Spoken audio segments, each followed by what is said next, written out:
날마다 하나님 말씀 가까이 하는 성도님들에게 하나님의 은혜가 함께하길 원합니다. 오늘 하나님께 주신 말씀은 빌립보서 1장 12절에서 18절까지 말씀입니다. 형제들아, 내가 당한 일이 도리어 복음 전파의 진전이 된 줄을 너희가 알기를 원하노라.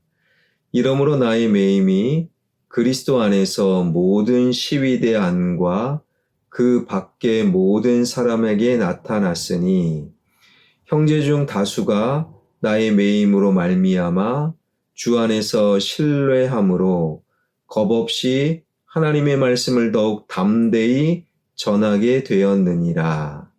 어떤 이들은 투기와 분쟁으로, 어떤 이들은 착한 뜻으로 그리스도를 전파하나니 이들은 내가 복음을 변증하기 위하여 세우심을 받은 줄 알고 사랑으로 하나 그들은 나의 매임에 괴로움을 더하게 할 줄로 생각하여 순수하지 못하게 다툼으로 그리스도를 전파하느니라. 그러면 무엇이냐? 거칠애로 하나 참으로 하나 무슨 방도로 하든지 전파되는 것은 그리스도니 이로써 나는 기뻐하고 또한 기뻐하리라. 아멘. 성경 말씀 중에 제가 선뜻 아멘이 안 되는 몇몇 구절 가운데 하나는 고린도전서 10장 13절에 감당하지 못할 시험은 없다라는 부분입니다. 사람이 감당할 시험 밖에는 너희가 당한 것이 없나니 오직 하나님은 미쁘사 너희가 시험 당할 즈음에 또한 피할 길을 내사 너희로 능히 감당하게 하시느니라. 시험, 그리고 시련, 문제가 닥치면 힘들잖아요. 그런데 모든 믿는 자들이 당하는 시험, 시련, 문제는 다 감당할 수 있다. 사실 선뜻 아멘하기가 쉽지 않은 것입니다. 그 문제에 대해 오늘 사도 바울이 자신의 간증으로 하나님의 뜻을 우리에게 들려주고 있습니다. 사도 바울은 12절에서 이렇게 고백하지요. 형제들아, 내가 당한 일이 도리어 복음 전파의 진전이 된 줄을 너희가 알기를 원하노라. 내가 당한 일. 여기서 당한 일이란 고통스러운 일을 말합니다. 우리가 즐겁고 좋은 일에 대해서 내가 일을 당하였습니다. 그런 말을 사용하지는 않지요. 내가 당했다. 이거는 안 좋은 일입니다. 고통스러운 일입니다. 시련입니다. 문제입니다. 사도 바울이 당한 일은 복음을 전하다 감옥에 갇히고 매맞고 그리고 죽임을 후에 당한 것. 분명히 안 좋은 일이에요. 분명히 고통입니다. 감옥 생활이 요즘도 어렵지요. 절대로 가면 안 됩니다. 인권이 점점 높아지는 요즘도 감옥 생활은 힘들어요. 그렇다면 2000년 전 당시 로마 제국 안의 감옥은 얼마나 고통이요 힘들었겠습니까? 게다가 바울에게 더 힘든 것은 감옥에 갇혔다 뿐만 아니라 감옥에 갇혀서 복음을 전하지 못한다. 이것이 더 힘들었을 거예요. 왜 그렇습니까?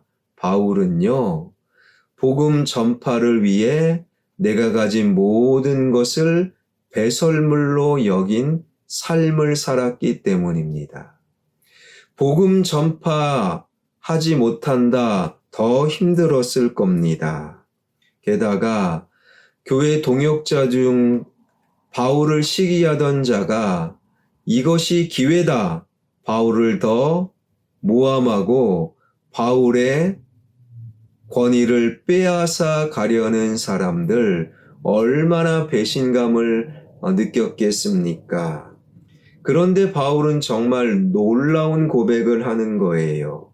나는 기뻐하고 또한 나는 기뻐하리라.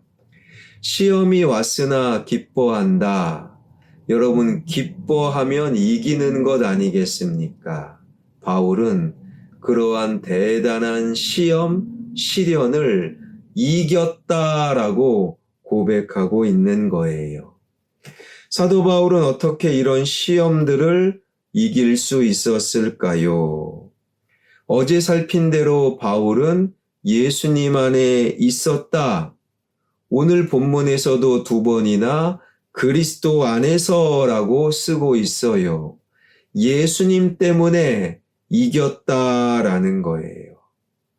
사도 바울이 로마 감옥에 갇히자 많은 사람들은 바울은 이제 끝났다, 죽었다, 전도하지 못한다, 바울의 복음 전파는 끝났다.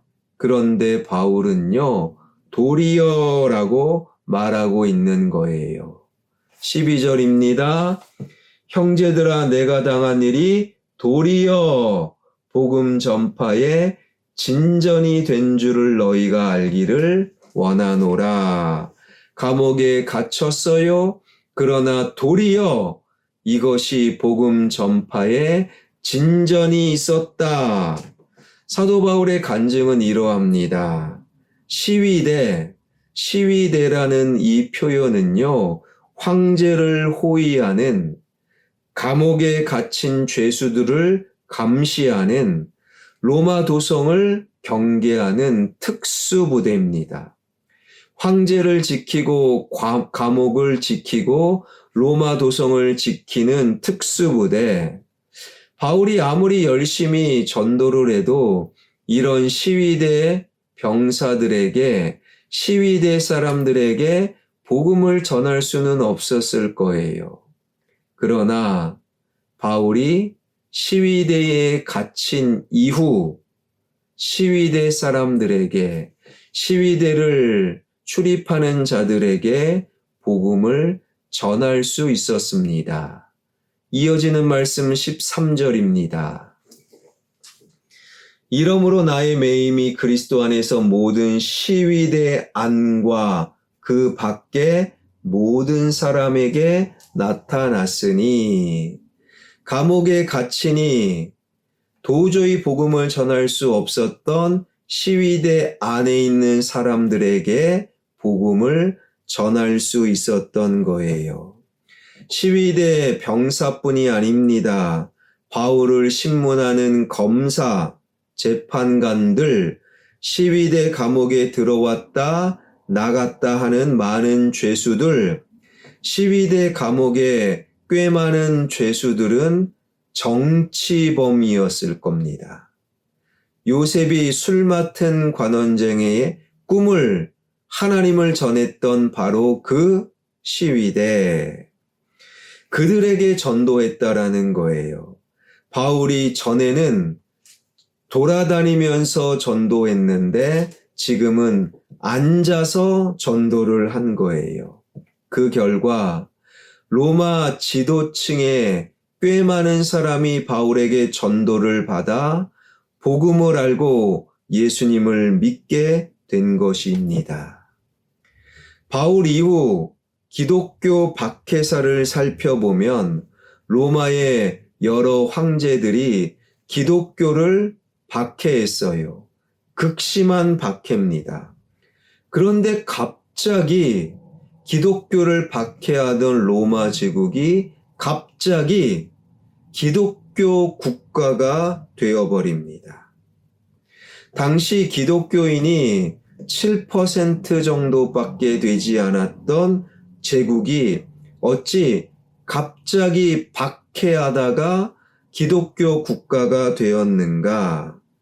여러 가지 이유가 있지만 제일 큰 이유는 로마의 지도층이 복음을 받아들였기 때문입니다.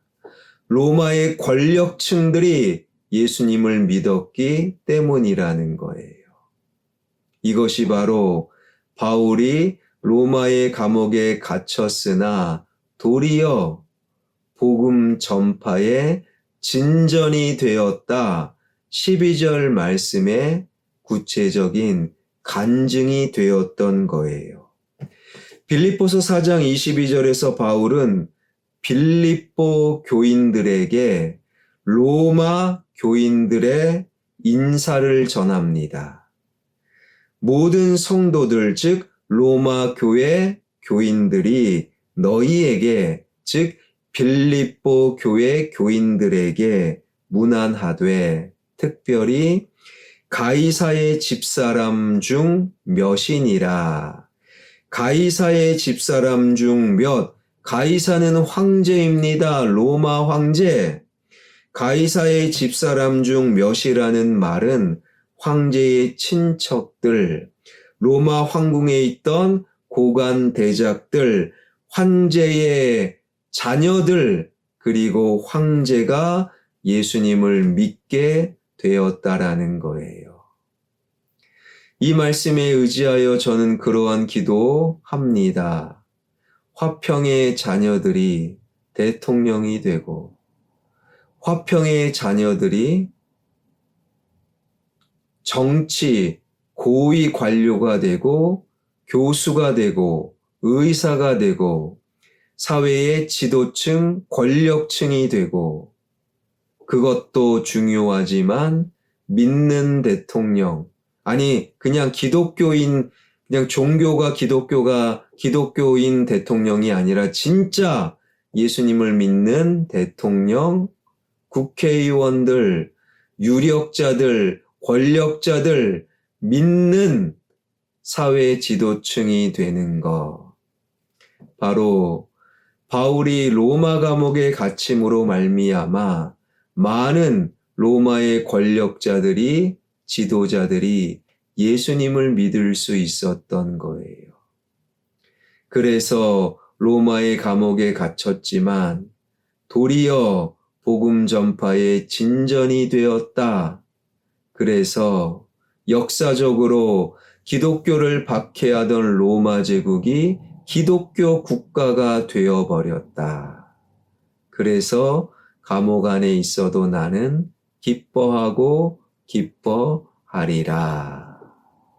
사랑하는 여러분, 그래서 우리가 시험을 당하고 문제를 경험하고 감옥에 갇히는 듯한 어려움을 당할지라도 도리어 예수님 안에 있는 자, 그들을 통하여 도리어 복음의 능력은 더욱더 빛이 난다라는 거예요. 이러한 말씀을 마음속에 새기며 이 땅에서 당하는 시험과 시련과 고통 중에서도 예수님 안에 거함으로 도리어 그 시험이, 그 고통이 복음 전파의 진전이 될 수 있는 저와 여러분, 우리의 삶이 되길 주님의 이름으로 축원합니다. 기도하겠습니다. 늘 예수님 안에 있으므로 내가 당한 시련, 시험, 문제, 그러나 도리어 주님의 능력이 전해지고 주님의 기적을 경험하는 통로가 되게 하여 주옵소서. 살아계신 하나님, 우리 교회 항존직분자가 피택되었습니다. 장로님 1분, 권사님 8분, 안수집사님 6분, 피택된 피택자들, 그들이 예수님을 믿고 예수 안에 거하는 그들 되게 하여 주옵소서. 지역개발과 함께 진행되는 예배당 건축 주님 손에 맡겨드리오니 가장 좋은 길로 인도하여 주옵소서. 뇌출혈로 오늘 신촌 세브란스에서 수술받는 송우건 장로님, 여호와 라파의 능력, 주님의 지키심과 돌보심의 은혜가 그 수술 현장에 함께하여 주시고, 의사 하나님 최선을 다하고 한치의 오차와 실수도 없이 완벽한 수술 진행케 하여 주시옵소서. 치유와 회복이 우리 장로님 가운데 함께하여 주실 줄 믿습니다. 예수 그리스도의 이름으로 기도하옵나이다. 아멘.